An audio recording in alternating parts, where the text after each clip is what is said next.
a head, son! What a head!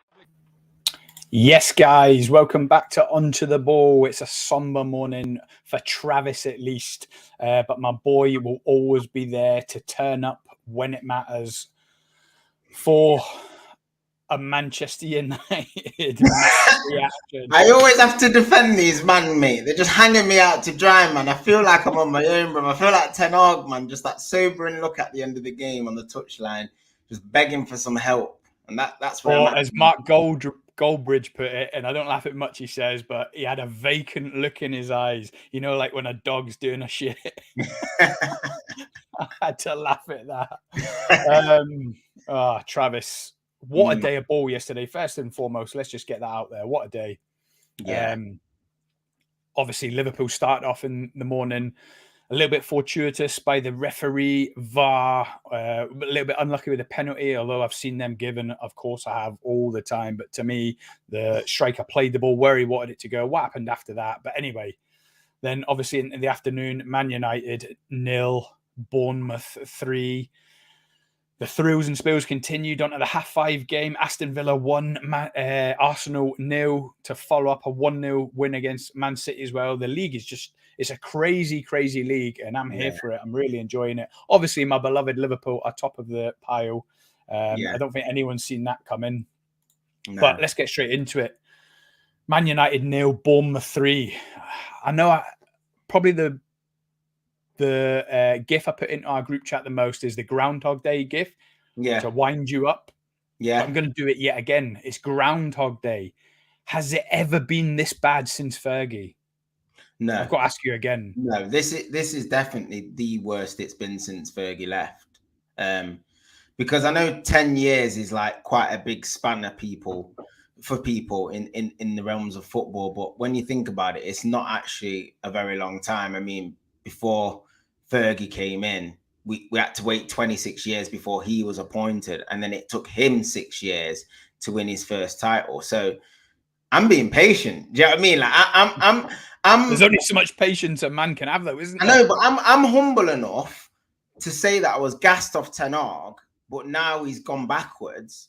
I'm open enough to admit that. I'm man enough to admit that. Do you know what I mean? I'll say it with chest. I backed him with chest. And I'll say Ten Hag out with chest. Like, to me, he is not showing any credentials as to why he deserves to take this club forward at all. And I know what people are going to say. It's the players. These players have been here for time and they're throwing these managers under the bus and all that jazz. But I'm sure we'll go into it in more detail. We'll really strip it back. But for me, this just isn't good enough at all. I mean, 3-0 at home to Bournemouth. Bournemouth have never beaten us in Premier League history. Do you know what I mean? We've had these owners since 2005. So if home or away? No, at Old Trafford. Or just at Old Trafford? Just at Old Trafford. So if it was down to just the Glazers and just the structure, why have they never beaten us up until this point? There's fundamental issues as to how we're setting up in games, which have got nothing to do with a hierarchy or a structure above, which we'll come to, yeah. But it's just the result is terrible. The performance is like all the rest of the performances this season, back and forth, end-to-end, basketball match. Both teams can score 5 goals. And this is Man United, and this is where we are at the moment. I mean, not to digress, but how shit must Chelsea be? And I said that to Steve on Twitter, actually, because he tagged me in saying this just makes that defeat to United or worse. But I mean, I'm not discrediting United for Wednesday because it was much improved from what we've seen all season. It's probably the one performance of note where you would say for the majority of the game we were on top and actually deserved to win. I think we've played 24 matches this year, and to say that we've not really thoroughly deserved to win about 23 of those matches is quite damning. And that's me being honest. I'm not just like exaggerating. I've seen your tweet. What was the one you thought you deserved to win? Probably Everton.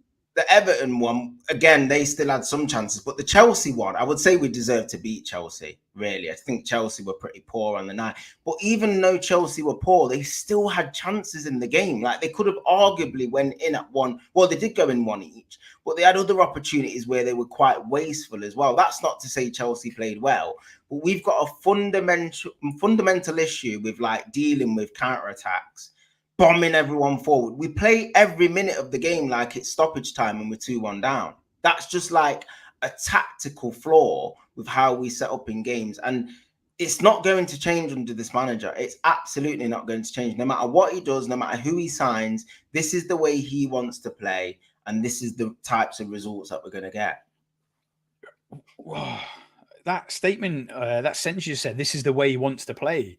How does he want to play, Trav? I'm still lost. I don't understand. This is it. Like, he wants it to be a basketball match, end to end. You attack, we attack, you attack, we attack. Because that's what it was like against Chelsea, which made an enjoyable spectacle for the neutral fan.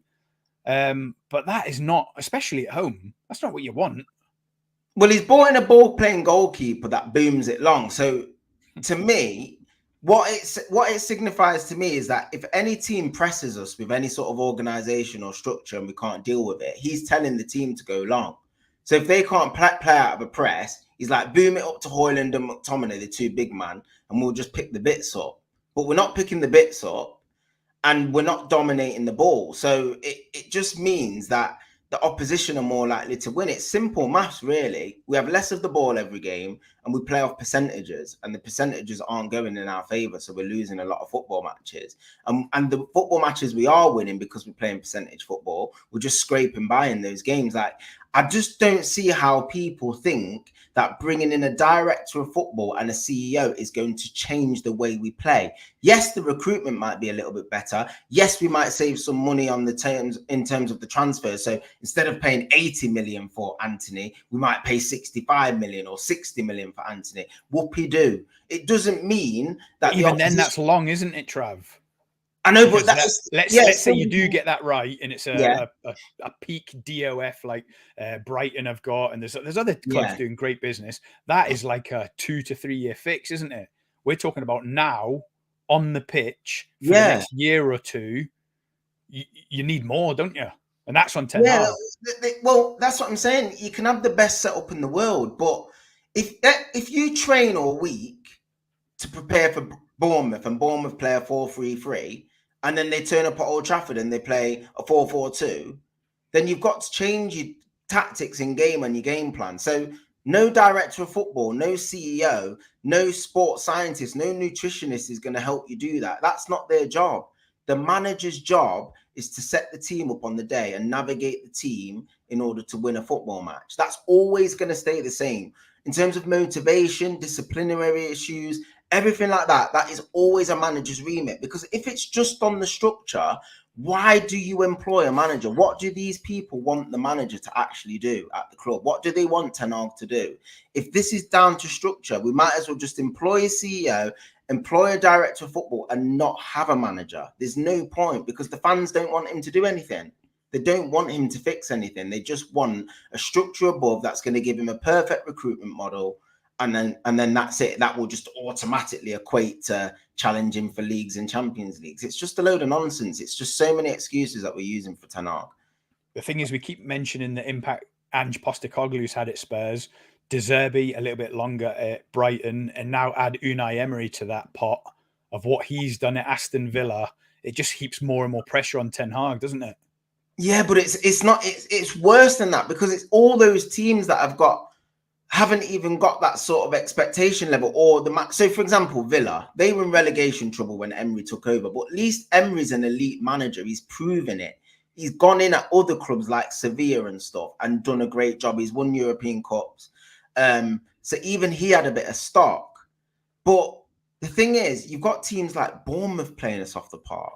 They've just literally got their manager this year and hardly recruited anyone. Villa's more or less got the same team as what Gerrard had when they were 17.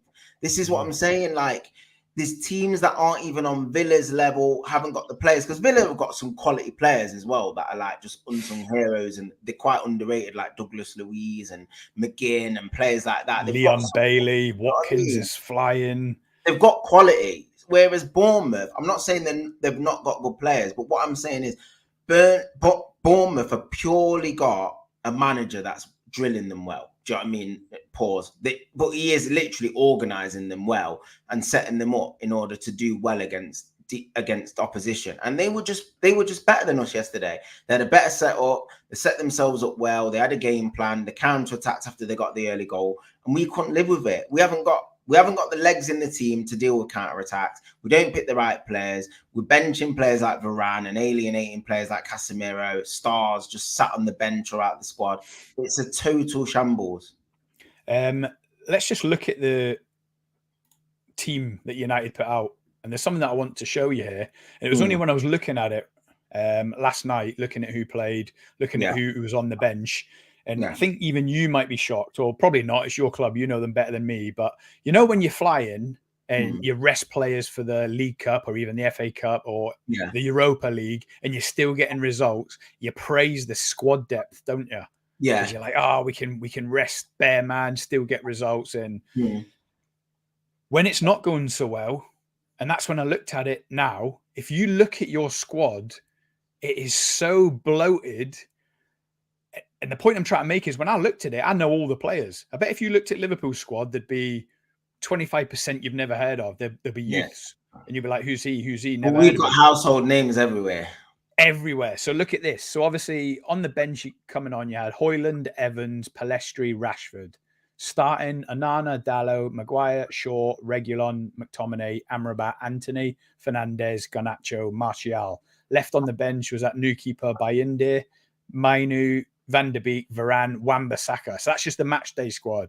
Then injuries, you've got Casemiro, Diallo, Eriksen, Lindelof, Malacia, Martinez, Mount, Sancho. I mean, that's like 25, 30 men. I know. And they're all household names. A lot of them, like I seen one of your tweets earlier on, have been there under Jose, under Ole, under Louis van Gaal. It is just, it beggars belief how this squad has not been trimmed.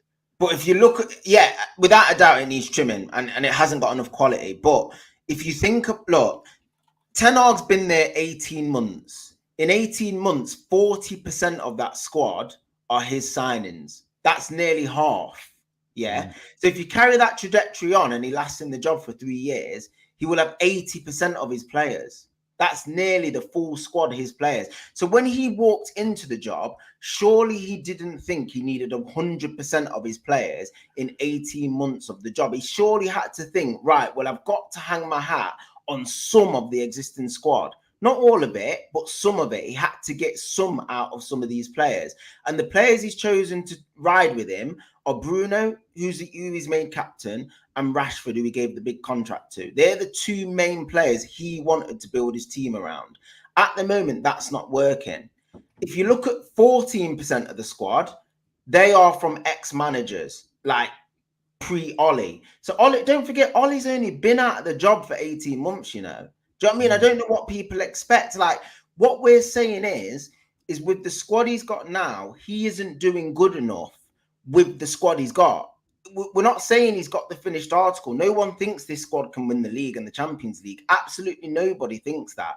But with the squad he's got, and with nearly signing half of the squad by this time, it's nowhere near good enough. You should not be getting, not even beaten, but outplayed by Crystal Palace, Bournemouth, Luton, Burnley, Sheffield United, Everton, home or away. You should not be getting outplayed by them teams, signing half the squad and spending 400 million. It's absolutely not good enough. Like, I don't care what anyone says. It's absolutely not good enough. It doesn't matter what structure you've got above you as well. He should be able to coach that squad of players to dominate against them teams, because them teams have only had their manager for less than a season and they're playing miles better football than us.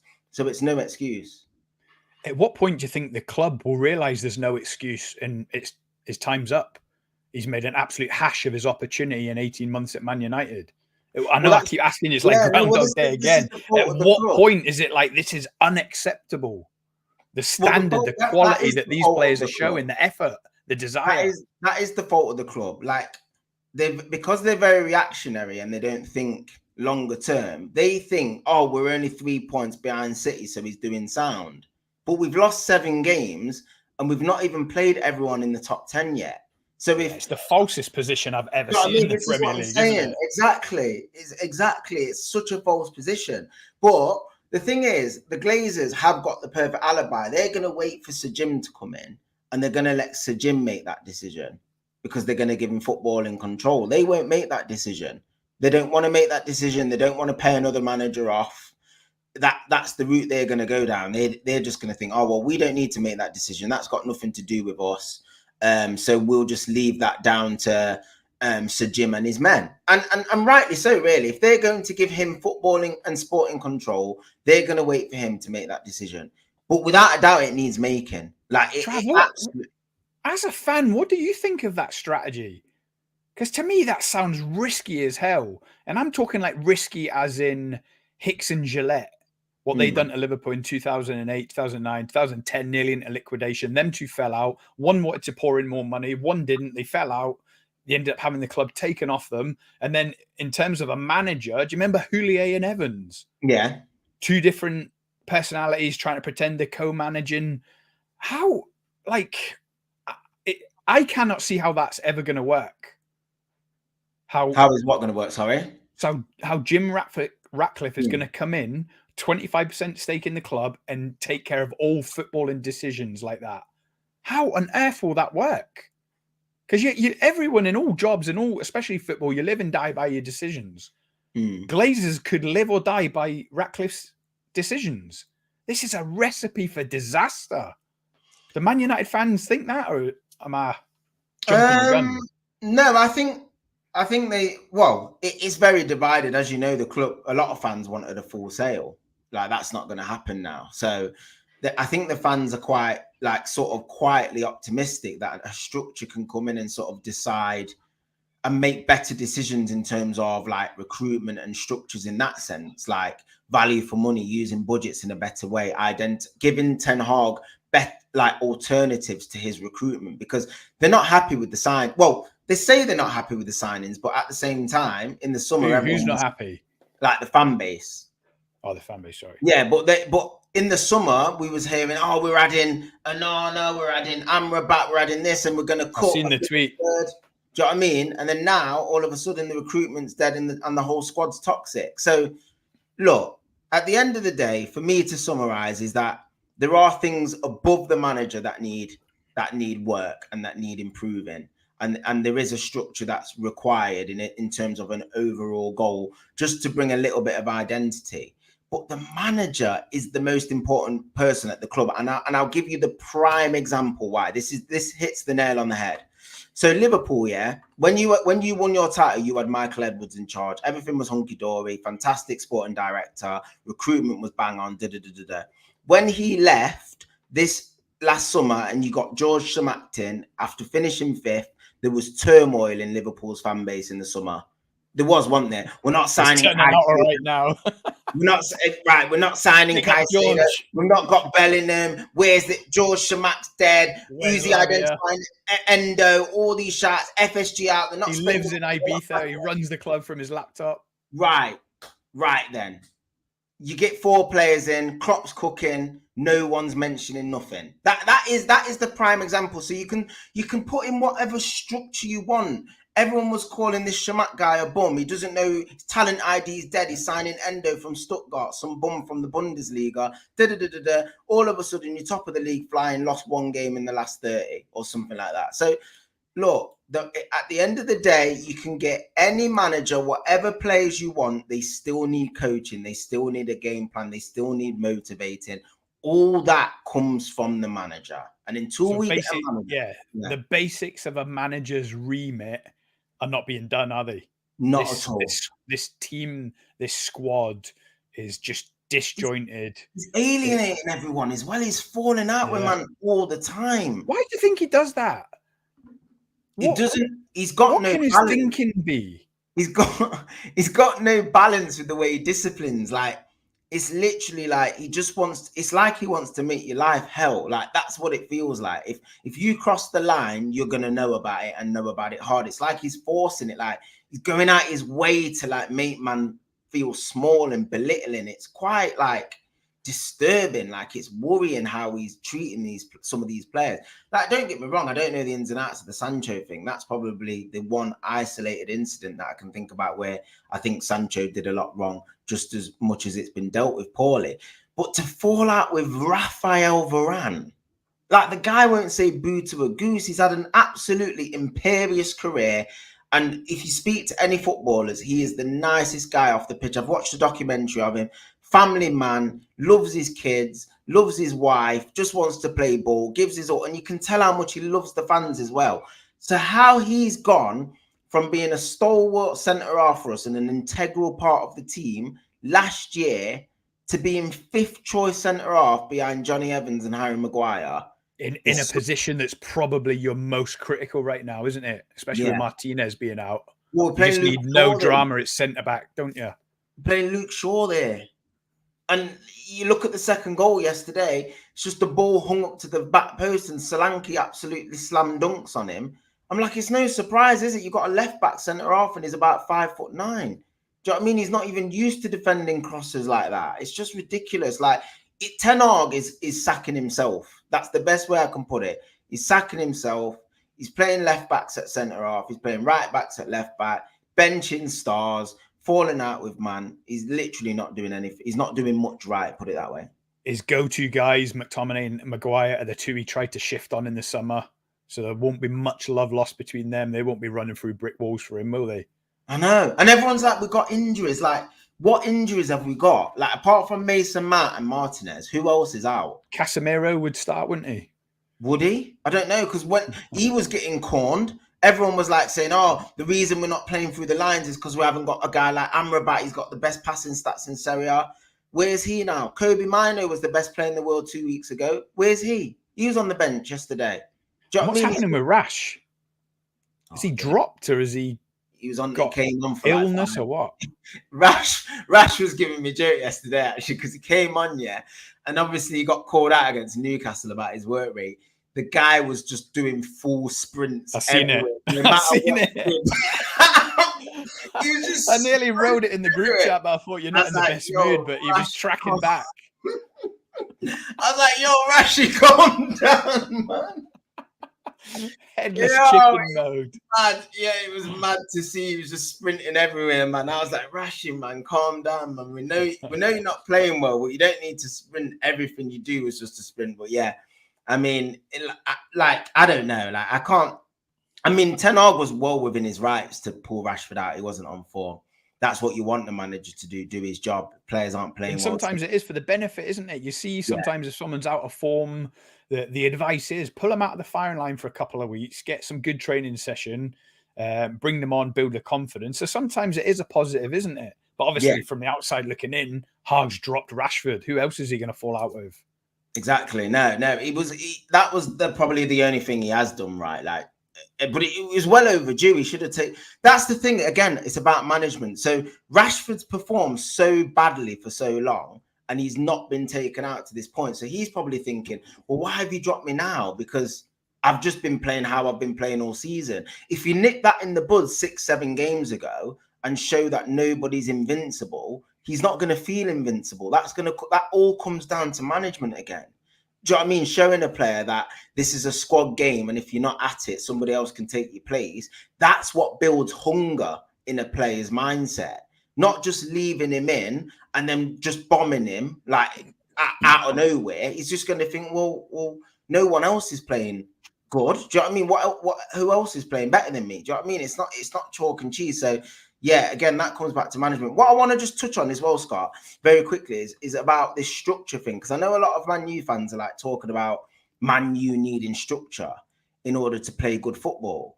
But like, what these fans that say that, they don't actually specify what remit they want the structure to have. So in terms of the football we play, what do they want the structure to do to enhance the football? So for example, Bournemouth yesterday, they played us off the park yesterday. Who is in their hierarchy? If I was to ask you now, what is Bournemouth structure? How do they recruit players? You don't know, do you? So exactly. So how people judge clubs and say how well clubs are run is only reflective of what you see on the pitch. If teams are playing well, oh, they must be run good. If teams are playing poorly, oh, they must be run poorly. Do you know what I mean? That's how football fans work. So at the end of the day, the manager is the most important person at a football club. They will dictate what happens on the pitch, and that's what we see as fans every weekend.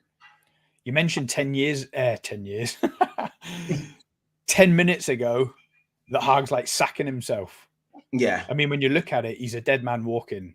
Like, because he's waiting for Sancho to leave the club. He's waiting for Varane to leave the club. If this goes on much longer with the golden boy Rashford, would he end up wanting to leave the club? Would that manifest itself into a fallout? Yeah, I think Rashford's there's only one outcome here, because you're not getting rid of this 400 million pounds worth of talent here that have all just fell out with Ten Hag. And then you've obviously got Bayern Munich next, then Liverpool. You've got a couple more. You've got Villa, West Ham. Yeah, it's just not going to get any easier, is it? No. And last season, like, he obviously had his moments with how he dealt with stuff. But like last year, Rashford was late for the Wolves game and he just benched him. And that was it. Issue put to bed. Come on, this season, the winner. Yeah, exactly. But this season, he just seems to be moving so mad with how he's dealing with stuff. Like I said, I go back to that Varane thing. That is just utterly bonkers.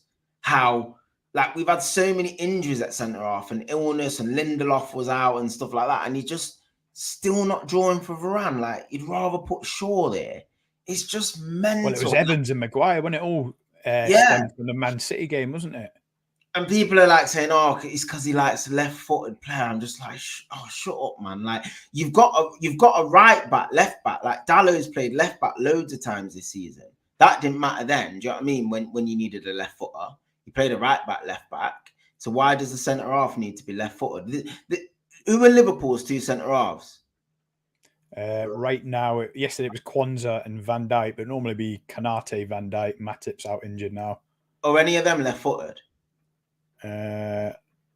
No, exactly. So it's just a load of rubbish. Van Dijk plays on the left and he's right-footed. It's a load of rubbish, mate. It's literally a load of rubbish. You're playing in centre mid. No one says you need a left-footed centre mid, do you? Like, it's just like, where do you hear this stuff? Like, I've never heard people defend a manager in this way. Like, you need a left-footed centre back. All right, I understand long term you might want a left-footed centre back longer term as your optimum future plan or model, but like, you've got Raphael Varane on the bench. Do you know what I mean? It's because he's not left-footed. You're saying you're not playing Raphael Varane. It's just a look. I don't want to hear the waffle. I've heard it. Like, Ollie was bad enough for me. You know what I thought of Ollie, but this is well worse because this guy had a reputation. Like, I thought he was going to come and play what he played at Ajax here, or try and implement that in some fashion.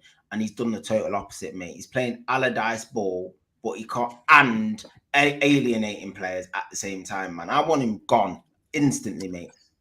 Do you think Ten Hag thinks he's in control and this is part of his 3-year plan and it's all going exactly? He obviously coming into Man United after the decade you've had, no one say it's an easy job, but do you think he thinks he's in control, or do you think he's in the middle of head loss and he's digging his own grave and he's saying things in press conferences like calling out Sancho, falling out with Varane? I mean, people have fallouts. Like, get over it. A week later, just say, "Look, mate, I'm sorry, I was out of order there, and I was a bit upset. I didn't mean what I said." Like, fallouts, people get over them.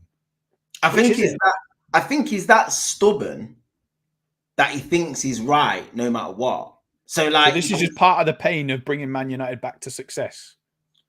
No, I think, like, when I say stubborn, I think he's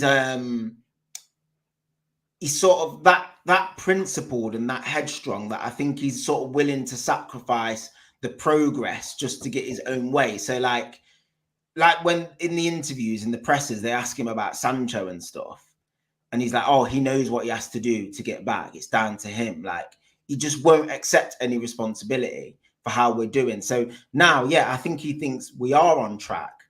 I don't think he looks at the football and thinks this is great, but I don't think he's that bothered. I think he thinks he's doing everything in his power to get Man U where they need to be. And I think he thinks he's doing it in the correct way. Like, I could sit him down and tell him everything that I've just told you now, and he'd just think I was chatting shit. Like, that's genuinely what I think. I think he would think I'm chatting absolute rubbish because he just thinks he's right under any circumstances. He seems stubborn. I wouldn't even say arrogant, because arrogance, like, where you just think you're sick, but he is just so set in his ways that even if he knows something's going to benefit the team, he will cut off his nose to spite his face. That's the character that he seems like to me. Like, he must know playing Varane centre half with Maguire yesterday and Shaw left back would have been better than playing the Shaw better and option. Liverpool on, but he just wouldn't do it. There's no way he would do it. He wouldn't stoop to that level. He can't do it. He can't bring himself to do it. What about Højlund as well? Not playing Højlund. Is he saving him for Bayern Munich? I don't know why. Martial is so far gone. I mean, get that guy out, leave on a free transfer. Like, Martial is dead, isn't he? Yeah, he is. He's dead. His career's done at United, and it has been for a couple of years. But at the end of the day, the manager's picking him though.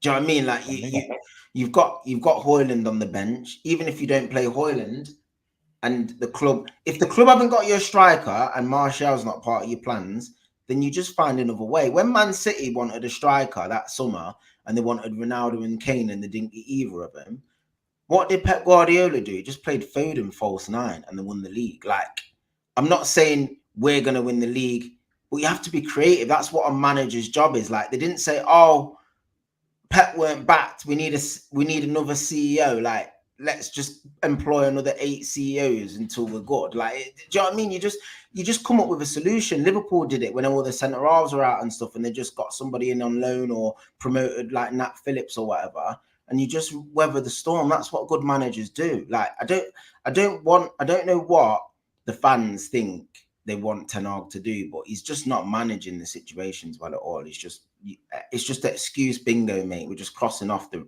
excuses every minute. Well, as I said earlier, it's not going to get any easier. And Dalaval's joined us. Cheers for joining, Dalaval. You are the man. Always a pleasure to see you, mate. He says, I cannot wait for that annual trashing at Anfield next Sunday. It'll be worse than 7-0. I can't disagree with Dalaval. Trav, can you? Is Rashford banned? Bruno's banned. Bruno's banned, yeah. But then I'm sure I was watching someone say Rashford got a yellow card. Is that him out as well? No, Rashford. I mean, the way he's playing at the minute, it don't really matter, does it? He probably won't start the game. I mean, you'd expect us to probably go like 3 in midfield. Like, all he'll do is he'll put Minor where Bruno over Bruno and play McTominay as like the 10. That's what will happen. There'll be McTominay in the 10, Minor and Amrabat in midfield, and then it'll just be the same front three that's been playing. And then the back line is anyone's guess. I think he draws it out of a hat, to be honest. I think he picks the back line out of a hat, mate. I'm not even joking. He just goes into the canteen, goes up to Kath on the reception and says, pick a name out, man. Secret Santa. Evans is starting this week, mate. That's literally how he's picking the back line, man. That is absolute jokes. Listen, I just want to end on one thing, and it was something you said at the top of the episode. You mentioned when Fergie came in, and it was 6 years until he got success. And obviously, you were a wee nipper way back then when he, 1986 was it? He was employed. Yeah, and then you won the FA Cup in 1990. Yeah, and then it took him 6 years to win his first league. Yes, so it was 26 years in total. So, yeah, you were only a wee nipper, but I'm sure you've done the research. Why was he given so long? Like, was he showing little increments of improvement every year? Because obviously there's that now infamous banner, time's up Fergie Tara. Yeah. So obviously the fans had a displeasure that it was going wrong. And then obviously they won the FA Cup, which meant more then than it did now. But do you know why he got so much time? Was it still the same? We can't keep sacking managers. Who would replace him? That's the big one now, isn't it, with Ten Hag? It's not about Ten Hag's rubbish. We've got to get him out. Old Mark Goldbridge and everyone says, well, if he does go, who are we getting in? Well, you don't know until he's gone. You might get in someone that's amazing. It's like buying a loaf of bread, yeah, and you eat the bread and it's horrible, and you say, oh, what if the other loaves of bread are nasty though? So I'm just going to keep eating this bread. Like, you just wouldn't do it, would you? Like, you have to try a different bread. Like, it's exactly the same. You just keep going until you find the manager that clicks. Like, people are going on like, and this is the other thing, because people keep saying these players keep throwing the manager under the bus. nearly 50% of this squad is this current manager's, and he's not even been there for 2 years. It's not the same players. And the players that are there that were existing, he doesn't have to pick them. He doesn't have to pick them. Maybe at right back, all right, we've not bought him a right back. In every other position, we've bought him at least one player. We bought him 2 left backs, we bought him 4 centre mids, we bought him 1 striker, and we've bought him 2 wingers at least. That's without loans. Like, we're not asking for the end product. And the keeper, exactly. We're not asking for the end product as well. We're asking for a progression on last season. Last season, we controlled games a lot more, but it's not rocket science. We had Casemiro holding, we had Varane in the team. De Gea was a better shot stopper than Onana. Onana was brought in for his ball playing abilities. That's not being utilised at all. So there's fundamental changes to the team. Shaw was playing left back all the time. There was no Maguire. Eriksen obviously was fit. And yes, we've got a couple of knocks, but we've not kicked on or revolutionized the way we've played. We've gone to a totally different style. It's all long ball. It's all counter press. It's all trying to nick the ball high up the pitch, getting percentage football, feeding off scraps. We're not trying to play out from the back at all. That's what the fans are vexed with. Not the fact that, oh, he's not got the signings or this or nothing like that. People that want Ten Hag out are seeing that he's not sticking to his Ajax philosophy. He's not trying to play in that way. And he's just booming the ball long in a desperate fashion, hoping that he holds on to a win. And someone like Rashford pops up with a goal or McTominay saves his bacon. That's why we keep winning in the 90th minute if we do win. Because it's just hopeful. It's like McTominay pops up at the last minute and nicks it. Bruno, 90th minute winning against Fulham. Luton, 1-0. Just dead results. We don't win games convincingly. It's dead, mate. So that's what needs to happen. Ten Hag needs to go. Whether we get an interim or we can get the guy that we need now, fantastic, even better. Do you know what I mean? But we should be speaking to managers now. Like, if it's Ratcliffe and his boys that are coming in, they should be sounding out managers now, looking for who they want to rebuild this squad properly. Not Ten Hag, because he's bought 40% of the signings, and most of them are going anyway. Like Casemiro, he's been linked with a move away. Amrabat's been linked. Will we sign him on a perm? There's not any signings apart from Martinez that you can categorically say are going to be here for the future of Manchester United. That to me is poor recruitment. Onana, questions about him. Reguilon might not get signed permanent. Amrabat might not get signed permanent. Mount's not even getting a game. Malacia, I don't know what's going to happen with him. Højlund hasn't scored a goal. Like, it's just Anthony in the bin. In the bin, like, there's just not one signing by Martinez where you can say, yeah, that's worked. Everything else is just in the toilet, mate. So, yeah, this manager needs to go, and the quicker the better. Well, at least it's only Bayern Munich and Liverpool next. Yeah, we'll be sound, because that will just speed the process up. That will speed the process up, mate. What day is Man United Bayern? That's Tuesday. That's Tuesday night. And then Tuesdays and Mondays are perfect for me. So live match reaction, 10 p.m. Tuesday night. Yeah, Bayern. Yeah, we'll do that because we'll be out the Champions League. Hopefully, we're out of Europe totally, and we're not going into the Europa League. Because let's be honest, that puts more pressure on Ten Hag because people would automatically put us as one of the favourites of that competition. We're not going to win it because we're not good enough. Because we can't even convincingly beat Bournemouth and Luton and stuff. So what we're going to do in the Europa League, them teams are going to pattern us as well. So that's just another competition for Ten Hag to get dumped out of. So yeah, it just speeds the process up, mate. Ho, ho, ho. Merry Christmas to any Man United fans that have tuned in. That's it. Yeah. We just had 40 minutes of Trav's thoughts on Man United and their predicament right now, especially Ten Hag. Where does he go from here? I think he's going to get the sack personally. Trav hopes he gets the sack soon. I can't see how he's going to get out of the next 3 or 4 fixtures: Liverpool, Bayern Munich, Villa, West Ham. He's not going to get out of them. I think all them games are by Boxing Day, aren't they? If he's still there, we'll lose all of them games. I think we'll lose every single one. Like, can you see us beating any of them teams? Because West Ham's away from home as well, and then Villa's at Old Trafford, and Villa will rip. Bayern Munich are already through. You're at OT.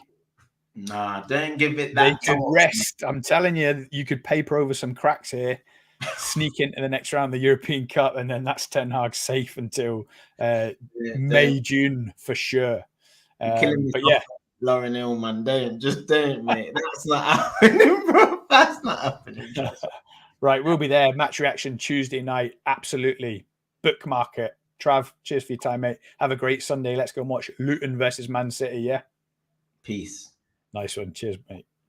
Header. But Gerrard!